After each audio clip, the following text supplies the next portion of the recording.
since it can be manipulated, it is possible for people that have this very specific information that hasn't been released to the market yet, whether that drug gets approved or not. People that have that kind of information can have undue influence on the market. The UK's Conservative Party emerged a big loser from the elections of July 2024, earning the lowest share of the vote in its history, losing 251 seats in the House of Commons and being kicked out of government. But dozens of officials personally made a profit on the election. In the UK, the ruling party chooses the date of the election, and the officials apparently used insider information to place hundreds of bets on what the date would be. Welcome to the Chicago Booth Review podcast, where we bring you groundbreaking academic research in a clear and straightforward way. I'm Hal Weitzman. Today, I'm talking with Chicago Booth's John Birge about how markets work and insider information. Such scandals have made regulators wary of allowing political betting to flourish in the US. But in September, Kalshi, a US financial exchange and prediction market, won a legal victory against the Commodity Futures Trading Commission, the industry regulator, enabling it to let people bet on outcomes such as which party will control Congress after the November elections. Is the return of political betting a good thing? Or were regulators right to try to limit it? And is trading on insider information always negative? John Birge, welcome to the Chicago Booth Review podcast. Thank you, Hal. We're excited to have you because obviously we're in politics season, election season, and we want to talk to you about political prediction markets and markets in general. Betting in general. But we think of political prediction as very much betting. I'm going to bet that the Democrats are going to control the House and the Republicans are going to control the Senate or whatever, and I can look online and find a market to bet on that. But there's a much more significant economic use of political prediction markets, isn't it? Well, what is that? Well, businesses may be favored in some way by a political party and who's ever leading the government. And so businesses that might take advantage of that, maybe defense businesses might think that one party might favor them more than another, or maybe the AI industry thinks that one party might favor them over another. They may want to have some information about who's going to be the next government, and in that case, they may want to make investments. So it's more efficient if they are able to predict better what's going to happen in the future. They make more efficient investments. That's better for everyone if people are making investments that are more aligned with efficiency. So I guess there are two things that come out there. One is that the companies themselves might be doing something that is affected by one administration or another, right? If I'm going to import a lot of stuff from China, and I think that one of the candidates wants to slap more tariffs on China, then I know that it would be bad for me if that candidate's elected. So I could bet on the other candidate. Right? Yeah. Or I could hedge my bet in some other way. So that might be one thing. And then the other thing you're talking about is the information that companies derive from these political markets. So talk about those two things. So one is you kind of addressed briefly is this hedging my own investments.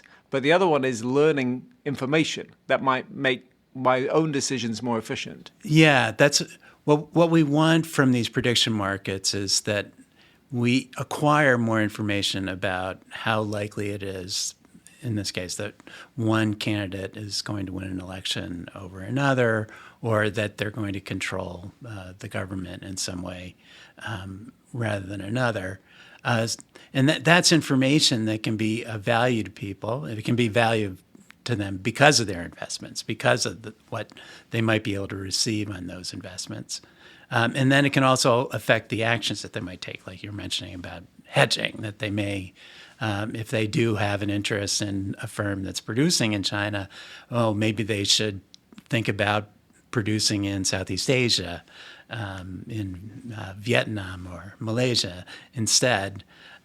So it informs them about the decisions that they'll make and try to be able to make better decisions on the basis of those predictions. Okay, what's wrong with polls? I mean, polls tell us a lot about what way people are going to vote. Why would markets be better than polls? Well, polls are often influenced by you want to be sure that you get a random selection, and they're often influenced by selection. People that don't want to tell pollsters what their actual opinions are, and there might be some evidence of that.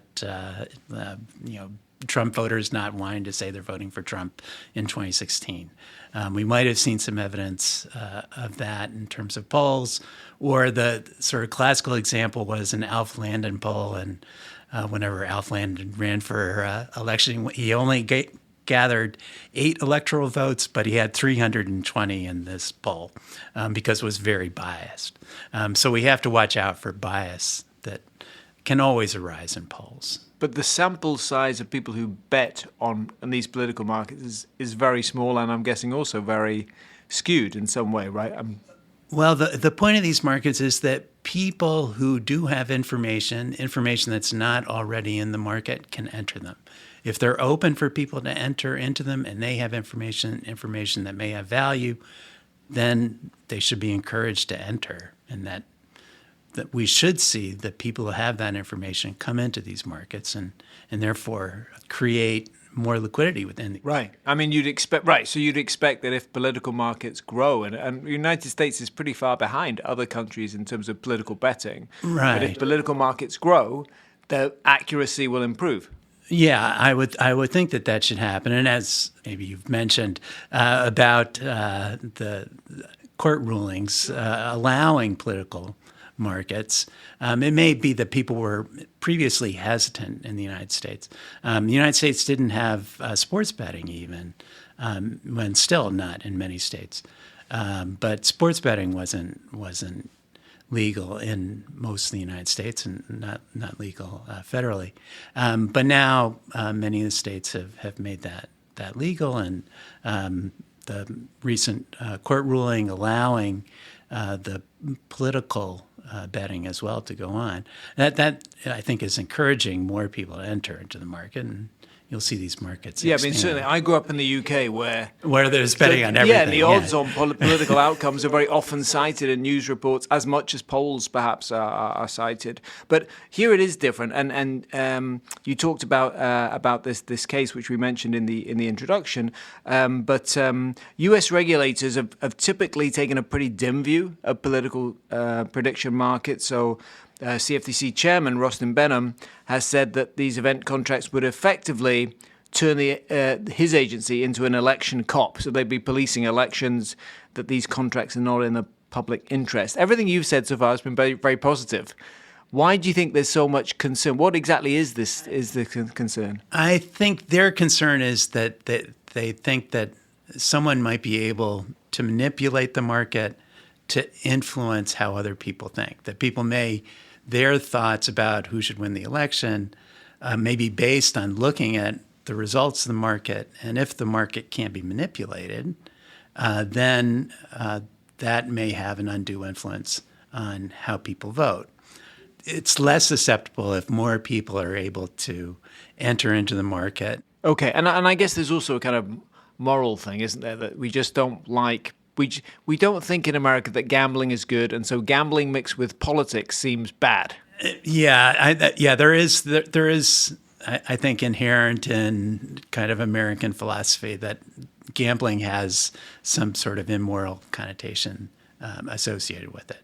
Yeah, so I think that's also made America slower in adopting like political betting in particular. Okay, now we've written up some of your research in Chicago Booth Review, which I'll talk about a little bit later. But I know you're working right now on papers about how manipulable these prediction markets are. So tell us about that?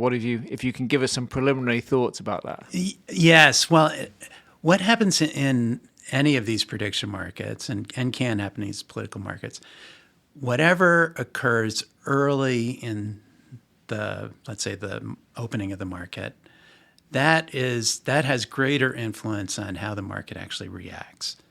So that means that bets that occur earlier in the market may have more influence than bets that occur when many people have already bet and most of that information has been already absorbed by the market. It's possible that someone who has particular information, let's say information that is in excess of all the others in the market, that they're able to actually manipulate the market, push things in the wrong way. They may favor Trump, but then push towards Harris. But then at the very end, then they'll switch back to Trump and collect big rewards. Classic kind of corner. Classic kind of corner, yeah. And that can happen when they go very early into the market and when people don't have a particular opinion about what the outcome is going to be. So you talked about the people who bet initially. So is that when the market is thinner, when there's less liquidity? Yeah, when there's less liquidity. And then those bets are sticky? And those bets are sticky because people the first thing you hear, that sort of sets your belief. So that's to get people, that sets their belief, and then they sort of anchor on what that. Anchoring, it's right. a mental anchoring on what that initial belief was. Okay, so and so your research suggests that the earlier the people who get in, the more they can kind of shape the way that prices play out. Yeah, essentially those early bets have more value than the later bets, and so they can spend a little bit at the very beginning to have a big influence over the entire process. So let me come back to the question about does that mean that markets are manipulable at certain times? Particularly at these times when there's no information and the market is just starting and it's thinly traded because people don't have information. That's when those markets can be manipulated, and when the information that those people do have is very concentrated. There's very few people who know, for example, that a sports player is not going to play in a big game. If there are very few people who know that, they have a lot of power in the market. If they bet at the beginning, they have big influence on that. Okay, so it sounds like the regulators are concerned about manipulation, but by restricting activity, they're kind of adding to manipulation. That's adding to manipulate. It's adding to it being manipulable. Yes, yeah. If you're enjoying this podcast, there's another University of Chicago podcast network show that you should check out. It's called Capital Isn't. Capital Isn't uses the latest economic thinking to zero in on the ways that capitalism is, and more often isn't, working today. From the morality of a wealth tax, to how to reboot healthcare, to who really benefits from ESG, Capital Isn't clearly explains how capitalism can go wrong and what we can do about it. Listen to Capital Isn't, part of the University of Chicago podcast network.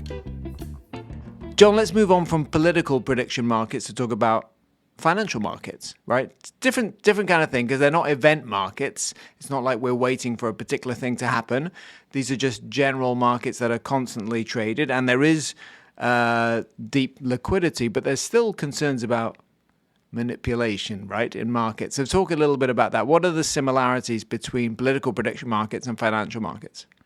So political prediction markets, basically it's a single event. We're looking to see who's going to win the election.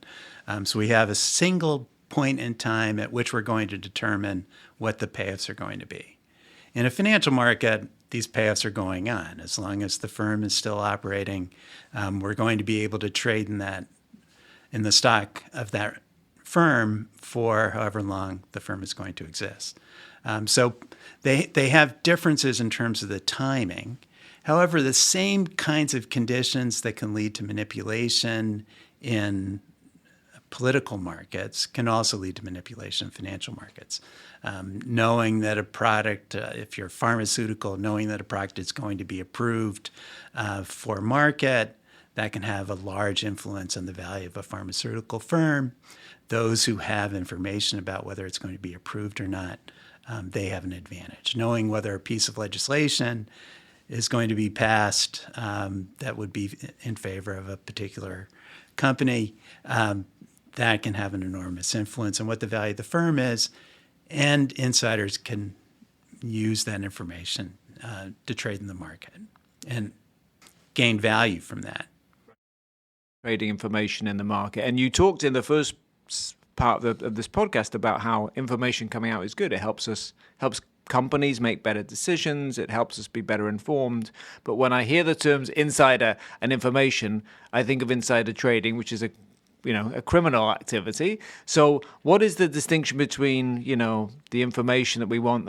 Do we want all information coming out? Obviously, we don't want people to engage in criminal activity. So how do you think about that? Well, yeah, we can ask the question about why it's a criminal activity. Why do people outlaw insider trading in securities markets? And we could think about that also from an efficiency perspective, that it can be manipulated. It is possible for people that have this very specific information that hasn't been released to the market yet, whether that drug gets approved or not. People that have that kind of information can have undue influence on the market, and they may be able to manipulate it. So in that case, it's a loss of efficiency. And then there's a good reason why there would be a law against that. That's actually creating a hindrance to the market's operation. And that's actually been investigated empirically, that people have seen that when we have stricter enforcement of insider trading kinds of rules, we do see more activity in those markets. There's not a tremendous amount of data that supports that, but it does seem to be supported empirically. So, and what exactly do we, just to clarify, what exactly do we mean by efficiency in this sense? We mean that we're getting more output for whatever input we have. For whatever input goes into creating goods and services, we're getting more of those goods and services. And that's what we would like from an economy. Whatever we put into the economy, we get more out of it. Okay, so when it's inefficient, we should outlaw it. Yeah, if it's inefficient, then we should outlaw it. If it's something that can be manipulated or can be used to manipulate the market, then it shouldn't be. Okay, so what's the counter case? What's an example of insider information that is efficient? Well, and let's say that actually my factories are really performing quite well right now, and they're producing products better than they ever have in the past. That's the kind of information that, well, actually that's good for people to know, that maybe that people should know that these factories are really performing quite well, and that maybe they're using a process that other firms should adopt. So other firms maybe should know that these factories are performing quite well. And that could be insider information that's beneficial to everyone. So, and I know that in your thinking on this, you're influenced by, as we all are, by Gary Becker, the famous Chicago economist, Nobel Prize laureate, of course.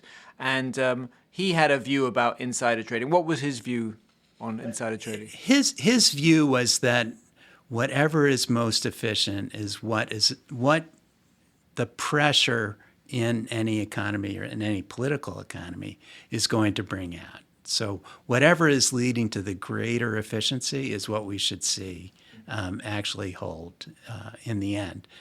So he would say if it's in favor of efficiency to limit insider trading, then there will be pressure to limit insider trading. However, if it was working in the opposite direction, we would see insider trading more loosely enforced. In the case, the example you gave, somebody knows that their factories are really producing really well. That's efficient because if that information comes out, other people might copy them, and the whole economy might grow, and everybody's better off. But I guess the concern is about trading on that, right? It's not the information part; it's the trading part. So why is it more optimal for that? Just in theory, why is it better for that person to trade on that information rather than just release the information? After all, in America, we require a huge amount of information to be released publicly, and if people don't release that information, or if they trade ahead of time, that's considered to be illegal. So why, in theory, would it be better for the information to be traded on than just to be released?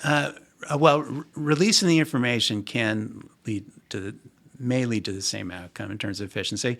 But if I just release the information, you may say, oh, well, that's just cheap talk. You might just be saying your factories. Even releasing the information could itself be a form of manipulation. It could be a form of manipulation, yeah. But by saying, oh, I have skin in the game, I'm actually buying my own stock because I believe that my factories are very efficient, that gives more weight to the action of releasing the information. So is it possible we've gone too far with things like worrying about insider trading, that some of this activity, at least, which is deemed criminal, might actually just be beneficial if it were allowed to play out? Yes, I think there's a fine line, and we should examine that, and I think examine it repeatedly to think about, are we enforcing insider trading rules in a proper way that's actually leading to a better economic outcome? It's something that we need to think about continuously. I think that's something that Gary Becker would have said as well, would have said, we always want to be pushing towards a better social outcome. And we should be looking at what's going to lead to that better social outcome and continue to look at that. Okay, so what then is bad insider trading? When people act to manipulate on the information. So when it's very closely held and people are able to act on it in a way that's actually contrary to the information that they hold, that's when there's the worst kind of manipulation. In other words, if they're taking the insider information they have and trying to manipulate the market. Trying to manipulate the market. To corner the market. Like they know that it's a pharmaceutical firm. They know that their drug has just been approved, and they start short selling the stock. Knowing that there's an event coming up where it's going to be announced whether the drug is approved or not, and they start short selling, that's the worst kind of manipulation. It seems like a lot of what you're describing is about the response to the information itself, not necessarily the information. Not the information, yeah. It's the how response. People use the information. How people use it, yeah. So maybe there's no such thing as insider information. There's only such a thing as insider trading. Right. Well, we all have insider information in some sense. We all have our own data points. Okay, I know you've done some research that we've written up about market manipulation and how the role of middlemen, I guess, market managers, can control that manipulation in some sense through charging commissions. Just explain. Yes, the way that these markets can be manipulated is that people are able to trade on one side and then trade on the other side. So trade against the information they have, then trade for the information. And each time they do that, to collect a return on that. And they can do that many times over. If there is no commission, they can keep on doing that many times over and always collecting pennies each time they do it. But they can earn lots over the long term by doing that. When there's a commission, because every time they do a trade, they're losing a little bit in that commission, they're not able to continue to do that. So they can only trade effectively once or maybe a few times. And that limits the ability of manipulators or people with inside information to go out and try to manipulate the market. Okay, this is in your model. That's in I'm my thinking, model. how does that translate to, I'm sure that Charles Schwab would love hearing what you've just said, but how does that translate to a world where it's become free to trade, in the market, and you can trade fractionally in the market, so you can trade pennies, really. Right. And there's the whole market itself is controlled by algorithms that trade at speed of light. Yes. Well, that's one of the downsides of markets in which we have very low commissions, even though it means it has an upside in that more people are able to enter into the market because there's lower transaction costs. So they're able to enter in the market, and that brings a lot of liquidity. So there's a balance there. There's more liquidity in the market because of that, but there's also the possibility of manipulation, which leads back to why we might want to enforce insider trading rules even more now that we have very low commissions. Now the commissions are very low, we want to make sure that we don't have the bad kind of insider trading that actually leads to manipulation and leads to something that's not good for the entire economy. Or I'm guessing the other response is we bring back, the $7 trades. I'm sure Charles Schwab wouldn't mind having the $7 a trade. John Birge, thank you so much for coming on the Chicago Booth Review podcast. Thank you, Hal. It's been great fun. That's it for this episode of the Chicago Booth Review podcast, part of the University of Chicago Podcast Network. For more research, analysis, and insights, visit our website at chicagobooth.edu/review. When you're there, sign up for our weekly newsletter so you never miss the latest in business-focused academic research. This episode was produced by Josh Stunkel. If you enjoyed it, please subscribe and please do leave us a 5-star review. Until next time, I'm Hal Weitzman. Thanks for listening.